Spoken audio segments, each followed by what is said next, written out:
Caught my GF cheating with my best friend. 5 years later, she drops a bombshell before my wedding. I was 29 when everything pretty much went to hell between me, my ex-girlfriend Jane, and my old roommate and supposed friend Ted. Jane and I had been together for a while, and it wasn't perfect, but I never thought anything shady was going on, at least not right in front of my face. Looking back, maybe there were signs like her laughing a little too hard at his dumb jokes or hanging out in his room to watch movies on his big TV, but I brushed it off because, I trusted them. Lesson learned, I guess. One night I got home from work, and they were both acting strange, too nice, like they were trying too hard to pretend everything was normal. Jane was offering to make me dinner, which she never did, and Ted was asking if I wanted to go grab a burger or something. It was weird, like they were both guilty and trying to overcompensate, but I didn't think too much of it at the time. I just figured they were in good moods or something. Honestly, I was tired, so I just went with it. Then one night the truth came out in the worst possible way. I was dead asleep when my phone buzzed with a text from a mutual friend, Kyle, at like 2 a.m. It was a screenshot of a chat where Jane was talking to one of her friends about how she and Ted had been hooking up for months. Months. My head was spinning. I wanted to believe it was some twisted joke, but I knew Kyle wouldn't lie about something like that. He just said, dude, I thought you should know. And that was it. I remember just staring at the screen, feeling sick. My hands were shaking, and it was like every happy moment I'd had with Jane and every late-night hangout with Ted just dissolved. I mean, this was the girl I was planning to propose to, and my friend who I'd let crash with us so he could get back on his feet. I felt like an idiot. After a few minutes, I decided to confront them. I stormed out of my room and went straight to Ted's door. I didn't even knock. I just threw it open. And there they were, sitting together on his bed, acting like two guilty kids caught with their hands in the cookie jar. The look on their faces told me everything. Jane stuttered some nonsense about how she wanted to tell me, and that it just happened. Just happened? Like I was supposed to believe that kind of garbage. I felt like everything was in slow motion. There was yelling. I don't even remember half of what I said, just that I was furious.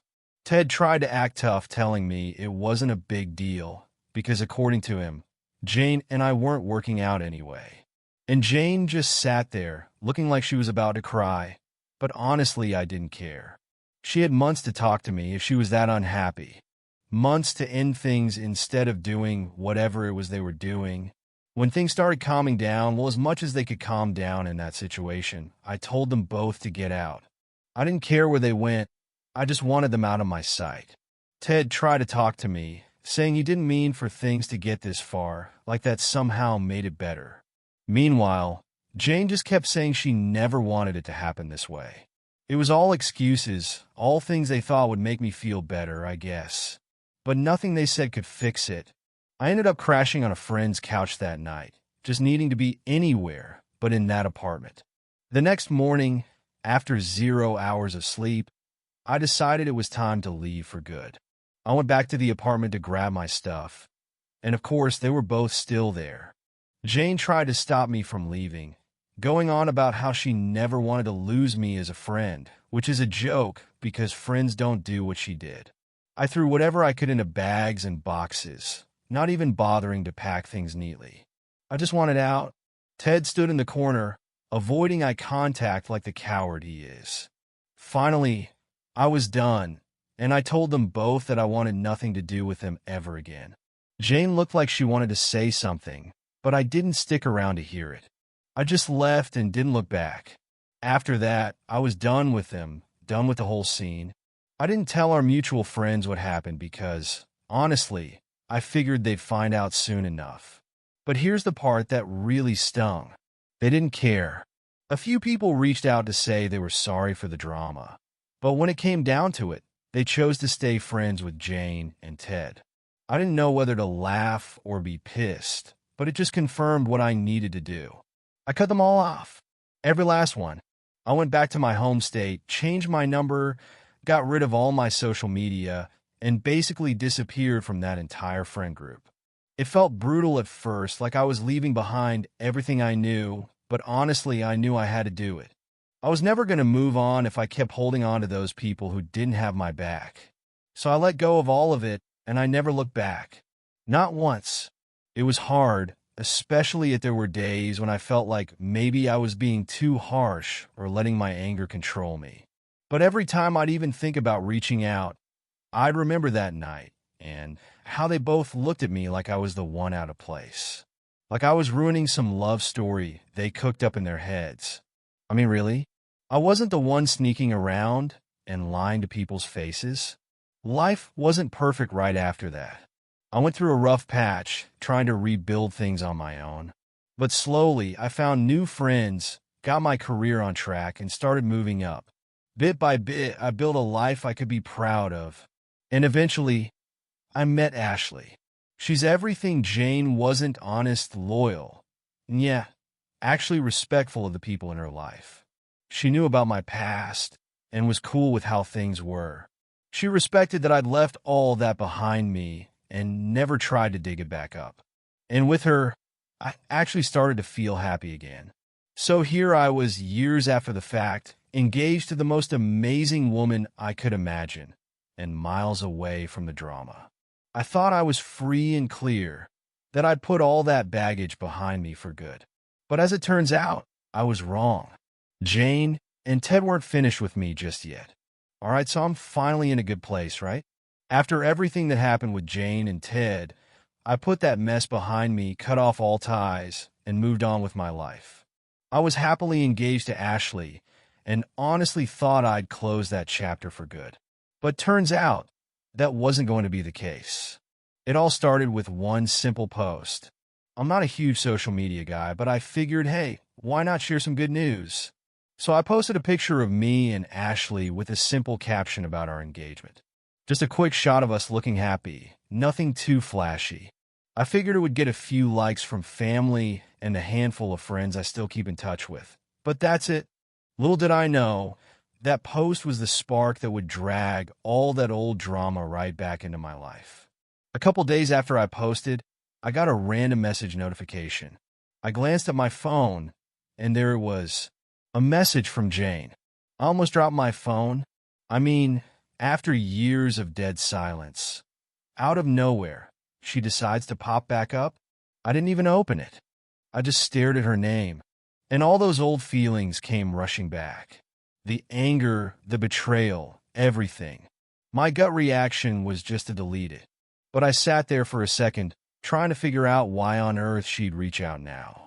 I hadn't thought about her in ages, and I was happy with Ashley, so I didn't need any closure or whatever. I wasn't interested in hearing her side, her excuses, nothing. I'd made my peace a long time ago. So, without opening the message, I blocked her. Problem solved, right? Or so I thought. I told Ashley about it that night. I didn't want any secrets between us, especially with something that felt like a weird blast from the past. She just laughed it off and said I did the right thing. Just in case, she blocked Jane too. We both figured that would be the end of it. Jane got her closure or whatever and could move on too. But then, the fake profile started popping up. At first, I didn't notice because, like I said, I'm not big on social media.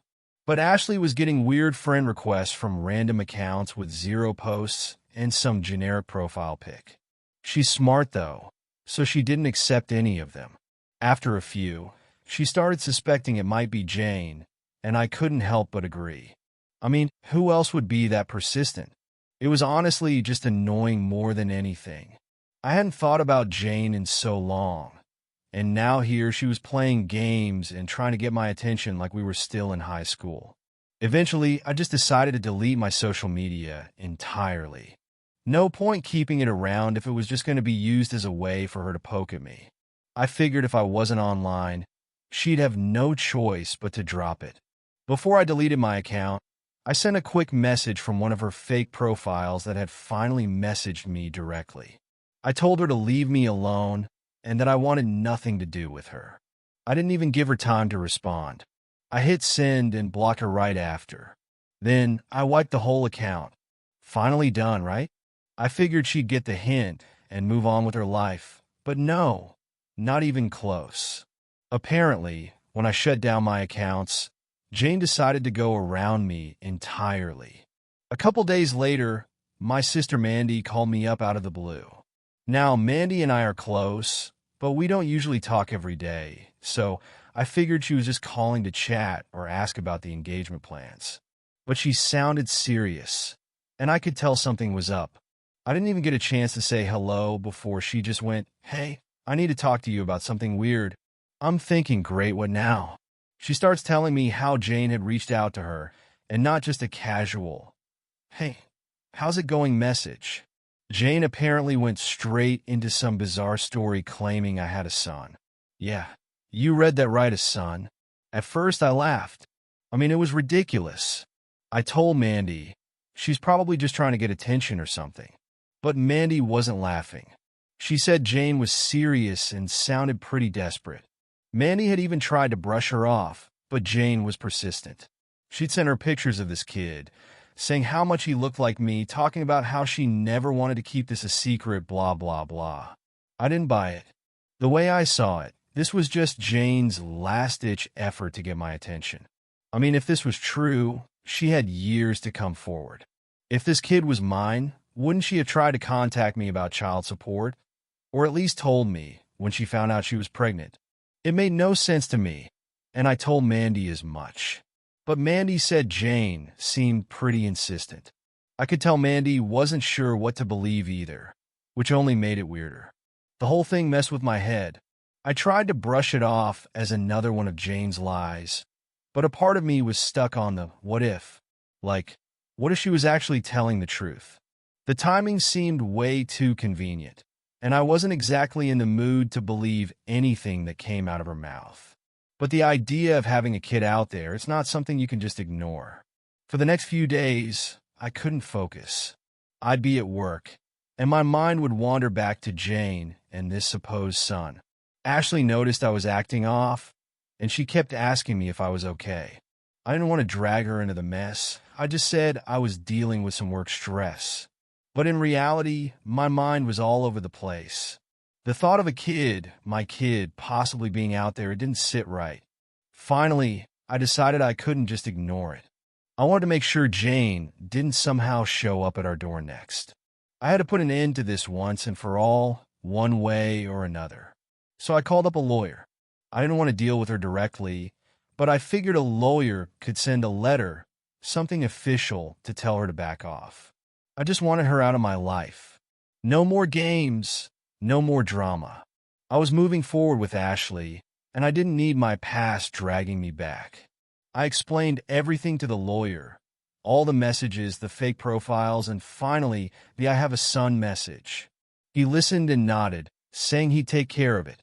He said he'd send her a letter asking her to provide proof if she was serious, otherwise to leave me alone.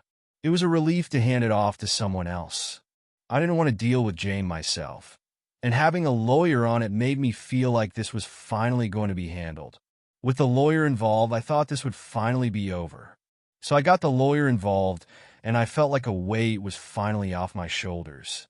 I was done with Jane's nonsense, or at least I thought I was. I figured she'd get the letter, and that would be enough to make her back off.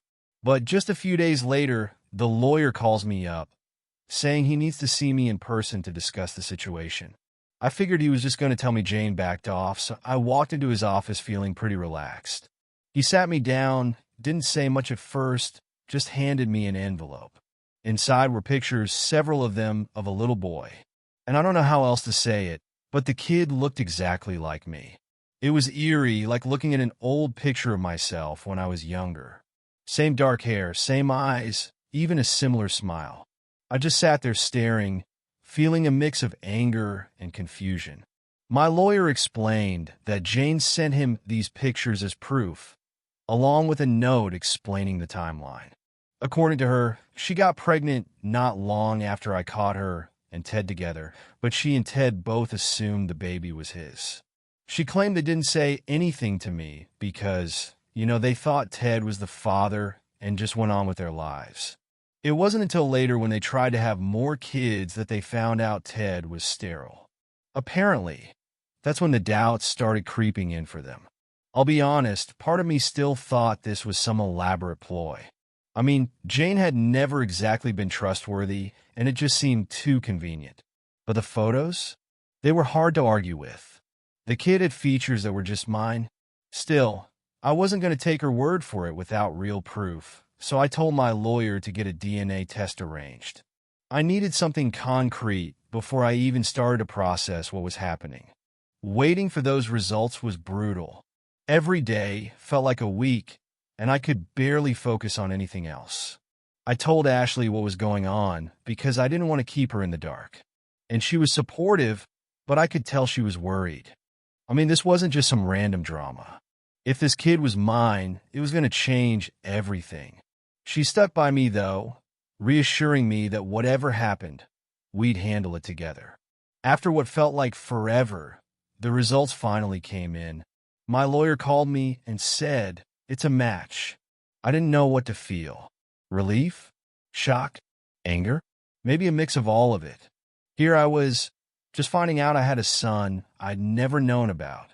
A son who'd been raised thinking Ted was his father, who had no idea who I was. It's one thing to find out you're a dad. It's another to realize you've missed the first 5 years of your kid's life because someone kept it from you. My head was spinning. I tried to wrap my mind around the fact that this little boy was mine, that I had a son. But then, almost immediately, my thoughts went to Ted. How had he gone along with all this? Raising my kid as his own, while knowing there was a chance it wasn't his. And Jane, she'd had years to come clean, years to at least give me a heads up, but instead she kept it buried, only coming forward now that she saw I was doing well. It was impossible not to feel used, like she'd only reached out because suddenly my life looked good on paper. It wasn't about me, and it definitely wasn't about the kid. She just saw an opportunity and decided to jump on it. That realization was like a punch to the gut, and it only fueled my anger. But at the same time, I had to think about my son, about what this meant for him. He didn't ask to be brought into this mess, and I wasn't going to abandon him just because his mom and dad had lied to me. I told my lawyer to get in touch with Jane and Ted and tell them that, yes, I would be involved in my son's life. I wanted visitation rights, and I was more than willing to pay child support. I wasn't going to let them dictate terms anymore, especially after everything they'd hidden. But as soon as my lawyer mentioned visitation, Ted lost it. From what my lawyer told me, Ted insisted he was the kid's real dad and didn't want me around his son. I mean, talk about audacity. The guy cheats with my girlfriend, raises my son without saying a word to me, and now wants to pretend I don't exist? I was fuming. I told my lawyer to tell Ted that if I'm paying child support, I'm not just some random check in the mail. I was going to be a part of my son's life, whether he liked it or not. Of course, Jane jumped in, trying to smooth things over. She suggested we could work something out where I'd pay, but maybe visitation could be discreet to avoid confusing the kid. I wasn't having it. If they wanted money, they'd better be prepared to let me be there as his father. Plain and simple. And if they refused, I'd start a savings account for my son and let him access it when he turned 18. But I wasn't going to play along with whatever twisted setup they had in mind. The whole situation felt surreal. Here I was, ready to be a dad, something I never thought I'd have to think about so soon, and all I got was pushback. I couldn't understand their logic. They wanted my money, but didn't want me involved? It felt like they were trying to pick and choose the parts of me they wanted in their lives, as if I was just some wallet they could call up when it suited them. I wasn't about to stand for it. I decided to push harder. I told my lawyer to make it clear that if I was going to pay child support, I'd pursue full visitation rights or whatever rights I was entitled to as his biological father.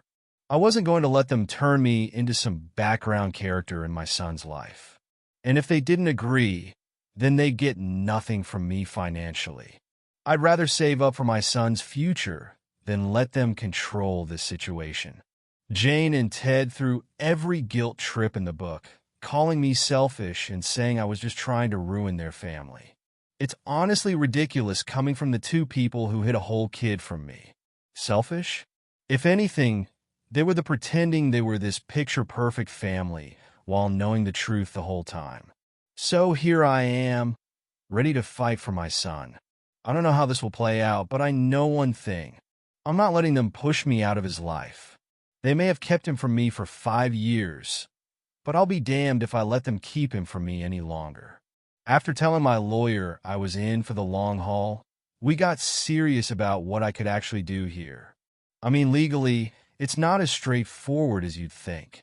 Jane and Ted had a head start, 5 whole years, and because Ted was on the birth certificate, he was considered the legal dad. My lawyer explained that in situations like this, even though I'm biologically the father, it's not a simple matter to just step in and get full rights. It was going to take time, money, and, well, a lot of patience. And patience? Not exactly my strong suit. Jane and Ted didn't make it easy either. My lawyer reached out to set up a meeting to discuss visitation, but Ted refused to even sit down. He sent a long, dramatic email about how he's the only dad my son has ever known, and he didn't want to disrupt the kid's life by letting me into it. He actually used the word disrupt, like my son was some project he was working on, and didn't want me to mess up. This guy.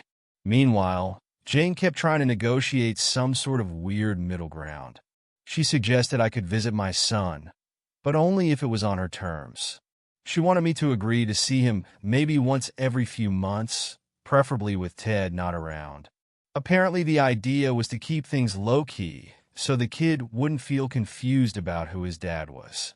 But here's the thing. I am his dad, biologically and morally. I wasn't going to let them just shove me into some hidden side role in my own kid's life. I told my lawyer that their terms were unacceptable. Either they let me into his life as his father, or I wasn't going to give them a dime. They couldn't have it both ways, no matter how much they tried to make it sound reasonable. And predictably, they flipped out. Jane was suddenly sending emails filled with guilt trips, stuff about how I was hurting my son by refusing to contribute financially. Ted, on the other hand, was going full territorial, sending messages saying I was only around because I didn't want my past mistakes to haunt me. Mistakes? My son wasn't a mistake. If anything, the only mistake here was trusting either of them in the first place. So, my lawyer went back and forth with them for weeks. At this point, the emails were a mix of attempts to shame me, guilt me, and persuade me to just give up. But every time I'd sit there and think about my son. He didn't know me yet, but I wanted to make sure that, when he was old enough, he'd know I fought to be in his life. I wasn't just going to write checks and stand by while some other guy played the role that should have been mine. Finally, after what felt like ages, we managed to get them to agree to a sit-down meeting. It was awkward as hell. Jane showed up first, looking tense like she was about to face some corporate board or something. Ted walked in a few minutes later, didn't look at me once, just sat down and crossed his arms like he was doing some sort of silent protest. The energy in that room was so thick you could have cut it with a knife. Jane started talking, going on about how she'd only kept this a secret because she thought it was for the best. For the best? I asked her, barely able to keep my voice steady. How was keeping a kid from his father for 5 years for the best? She stammered through some excuse about thinking Ted was his dad and how she didn't want to complicate things by bringing me into it.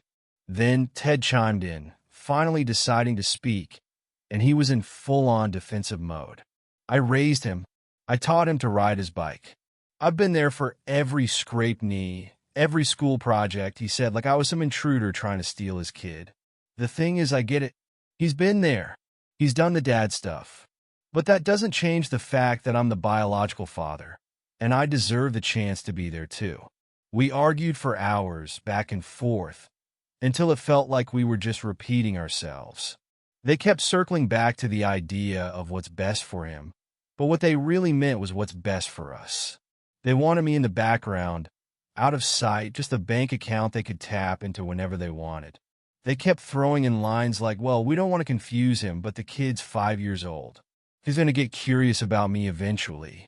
How long did they plan on keeping this up? Finally, my lawyer stepped in, laying out our terms clearly. If they wanted child support, then I'd have to be allowed regular visitation, plain and simple. Ted looked like he was ready to explode, but I wasn't backing down. This wasn't about them anymore. It was about my son and my right to be in his life. I wasn't going to stand for being treated like a third wheel in a situation where I was literally his father. Jane tried one last play, saying maybe we could revisit the idea in a year or two once my son was more used to things. But I was done compromising. I told them that if I didn't get fair visitation, I'd start a savings account for him instead. He'd have that money waiting for him when he turned 18, and he'd know that I tried to be there. I wasn't going to just fund their family while they pretended I didn't exist. When I said that, Jane's face fell. I could tell she hadn't expected me to be so firm. Maybe she thought I'd fold and just pay up to avoid the hassle. But that wasn't going to happen. I wasn't going to be some distant ghost in my son's life just because it was more convenient for them. I wanted him to know me, to know that I was there, and that I cared enough to fight for him. The meeting ended with no real resolution, and it was frustrating to say the least. But I left feeling like I'd made my stance clear. They knew I wasn't just going to disappear into the background no matter how much they wanted that. And if they wanted my financial support, they were going to have to give a little too. As I walked out of that room, I felt this mix of anger and sadness. Anger because of everything they put me through, and sadness because, in a twisted way, Ted was right. He'd been there for those years that I couldn't be, and nothing I did would change that. But that didn't mean I was going to give up. I was going to be in my son's life, whether they liked it or not. Walking out of that tense meeting, I felt drained but determined. It was clear by then that Jane and Ted would make this as difficult as possible, but I knew I couldn't just walk away from my son. The stakes were too high, and I wasn't about to let them decide my involvement on their terms. But honestly, the frustration was eating at me. It felt like every step forward got blocked by their stubbornness. A couple of weeks went by, and things went mostly quiet. My lawyer and I were still working on getting visitation rights officially lined up, and I was prepared to go to court if that's what it took. I didn't care about the hassle anymore. I just wanted to be there for my son. But then Jane tried another tactic, a message this time, without any legal stuff involved. She sent it directly to me, bypassing my lawyer, which caught me off guard. It was like she was trying to appeal to me personally, hoping to find some common ground, or maybe convince me to change my stance. Her message started out friendly, which threw me. She said something along the lines of, "I've been thinking about things, and I realize this has all been hard on you too." She went on about how she didn't intend to hurt me back then, and that in some twisted way, she thought she was doing what was best for our son. She added that Ted was still having a hard time accepting the situation and felt threatened by me suddenly being in the picture. I'll admit, part of me wondered if she was genuinely trying to make things right, but the other part of me knew better. It wasn't like she suddenly developed a conscience overnight. She'd hidden my son from me for years, let Ted play dad, and only came clean when it was convenient for her. Her message felt more like another angle she was working than an actual apology. Still, I kept reading, wanting to see where she was going with it. Then she dropped what I think was her real point. She suggested a compromise. She said she could see me having a relationship with our son, but only if I agreed to limit it to a few visits a year and avoid telling him the truth about who I was. She called it a chance to keep things peaceful for everyone. She painted it like she was doing me a favor, offering me this tiny role in my own son's life, while keeping Ted as the main figure. At that moment, any thought I'd had about giving her the benefit of the doubt went straight out the window. A few visits a year, and some silent role? I wasn't about to be a glorified uncle in my own son's life. If she thought I'd be okay with that, she clearly didn't know me at all. I fired back a message that was short and direct. If I'm paying child support, I'm his dad. Period. Take it or leave it. She didn't reply, and I figured that was the end of that conversation. A couple more days went by, and just when I thought things were cooling off, Ted called. This was the first time I'd actually heard his voice in years, and to be honest, it sent a rush of anger through me. But I forced myself to stay calm and let him speak. He started by saying he wanted to clear the air and that he thought we could find a way to work this out like adults. I had my doubts, but I kept listening. He admitted that he'd struggled with the whole situation and that he was trying to come to terms with it. He even threw in some comments about how he respected that I wanted to step up and be involved. But then he got to the real point. He said he was afraid that my involvement would confuse our son, that it might make him feel like he had two dads, which, according to Ted, wasn't healthy for a kid his age. I'll be real. He almost had me with the, let's work this out like adults angle. But the more he talked, the more it became clear he was just trying to get me to back off. He wasn't interested in finding common ground. He was interested in keeping things exactly how he wanted them, with me in the background. I cut him off mid-sentence and told him straight up, if I'm going to be paying, I'm going to be a part of his life. I'm not here to make things easy for you or for Jane. This is about my son. Ted tried to jump back in, saying something about how I was ruining a family, but I wasn't having it. I hung up, feeling like that was probably the last time we'd be able to have a civil conversation, if you could even call it that. After that, everything went quiet again. But I knew that the next steps were going to be legal. It felt like a weird calm before the storm, where I just focused on preparing for whatever fight they'd throw at me next. But I wasn't backing down. I was going to be a real father to my son, not some occasional visitor or ghostly figure in his life. In the meantime, Ashley was my rock. She kept me grounded and reminded me that I was doing the right thing, even when I felt like the whole world was against me. She was there through every update, every frustrating conversation, every new tactic Jane and Ted tried. I couldn't have gotten through it without her. One night, as we were talking about the future, Ashley said something that really stuck with me. She said, "Your son deserves to know the real you, and he'll thank you one day for fighting to be there." It was exactly what I needed to hear. This wasn't about revenge or getting back at Jane and Ted. It was about my son and making sure he knew that his real dad cared enough to stand up for him. So here I am, still fighting, still waiting for the legal process to play out. I don't know how long it'll take or what obstacles they'll throw at me next, but I know I'm not going to stop. One day my son will know the truth, and he'll know that I did everything I could to be in his life. It's been a rough journey, but I wouldn't change a thing, because at the end of the day, he's worth it. Last update. After months of back and forths, court dates, and more frustration than I can even put into words, we finally reached a settlement. I'd get regular visitation rights, scheduled times where I could be with my son, without Jane and Ted's rules hanging over my head.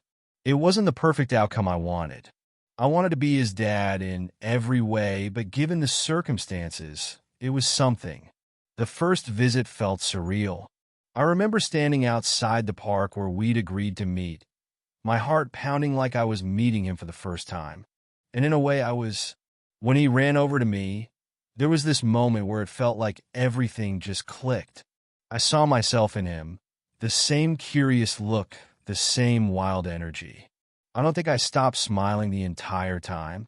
We played, talked, and laughed, and he showed me all the things he loved just like any regular kid. And for that hour or two, it felt like I was a part of his life, like I was his dad. It's not easy. I still have to see Jane and Ted still deal with the boundaries they put up, and sometimes I leave feeling like I've barely scratched the surface of knowing him. But each visit, I feel like he's opening up to me a little more. I'm not just some stranger anymore. I'm his dad, and he knows it, even if he doesn't fully understand it yet. And as for Jane and Ted, they're doing their own thing. I think they're finally starting to accept that I'm not going anywhere, that I'm a permanent part of this kid's life, whether they like it or not. They don't have to like it, but they respect it, and that's good enough for now. Ashley's been my rock through all of this. She's gotten to know my son, too, and seeing her with him has only made me more certain that she's the one. We're planning our wedding, and while I can't be the dad to him full-time yet, I've got this dream of one day having him there by my side, maybe as my best man when he's older, standing next to me as a real part of my family. It's not a fairy tale ending. I won't ever get those first 5 years back. But every visit, every laugh, every time he calls me dad, even in his own little way, it makes the whole fight worth it. And maybe one day, when he's old enough, I'll tell him the whole story, not to make him pick sides, but so he knows that from the very start, I fought to be there. And I'll keep showing up for as long as he'll have me.